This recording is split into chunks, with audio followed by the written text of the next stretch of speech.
Alright, so sooner or later what I'm going to have is animations on the character and an armature for the character. So right now it's just a cheap, turntable. What I want to do is not put too many controls on him, because if I do that, what will happen is sooner or later, those controls need to be on his actual animations. So what I'm thinking is the ability to have the actual plane rotate and him parented to the plane would be a far better idea.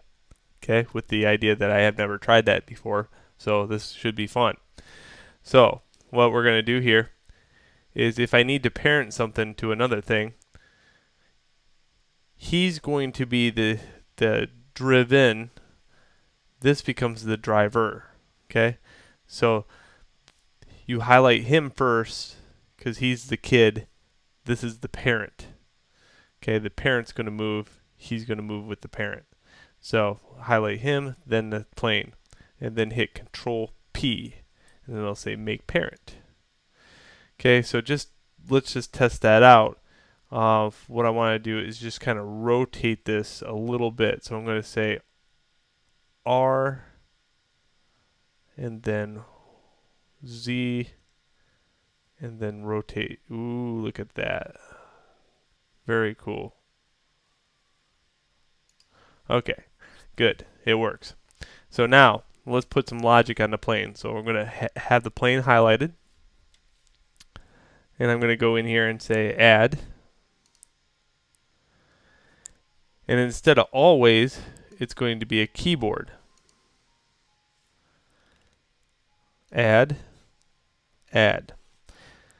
Okay, so now I can give you the idea. Let's add 2 of these, because I want to show you what this controller really is doing. So let's say this is the D command. Let's put D on the keyboard there. And let's just, for giggles, put W here. So I want to connect both of these to AND. Okay. What's my rotate or movement? Well, what happens here is motion is the correct actuator for this. And what's going to happen? Well, when I push D and W on the keyboard, this is going to rotate in my Z axes. Okay? So X, Y, Z. And I can also tell that that's going to be a positive because this number's sticking out right here. Okay? So that's a 0.05.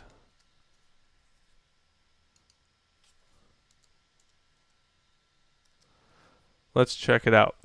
So with the AND command, what happens is I'm going to have to push D and W, get it, in order for the controller to work.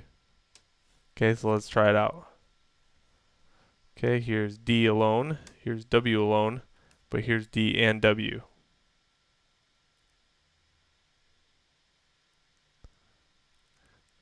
Spinning a little fast. Maybe I'll cut that spin down. Also, we need to place him more on the world itself.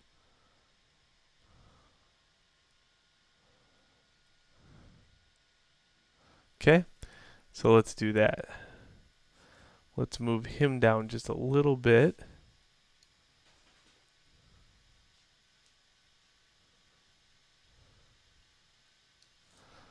Okay. And now let's get rid of W out of it. So I can click on this line and hit X to break that connection. This one's actually going to be A. Add a new one. So now I separated them.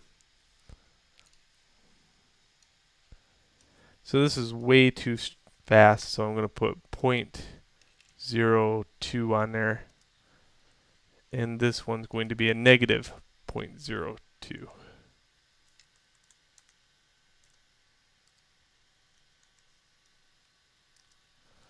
Okay, so let's check that out. P on the keyboard.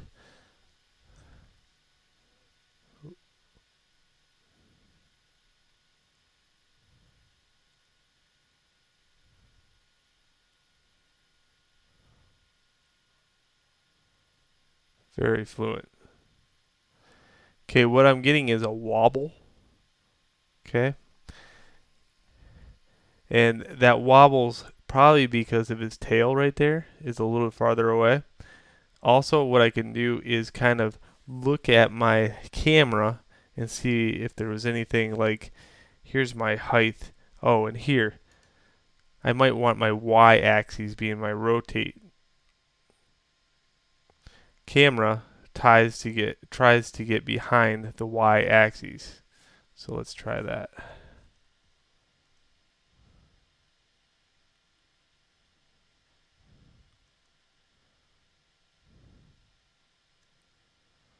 Much more fluent. Okay, now I can kind of zoom in a little bit farther. Now I can either do that by pushing the camera forward, but if you think about the logic behind it, it's actually going to topple over that and move the camera back. So I'm going to have to put a minimum here and a maximum of 10. Okay, P on the keyboard. There we go, nice and fluent. A little bit of a warble, but very doable. I can see those dynamic shadows starting to play on his chest. See that? So we're gonna have to look at, you know, what we can do to make those shadows a little bit more apparent. All right, so I better cut this video off and go into the next section, and I'll meet you there.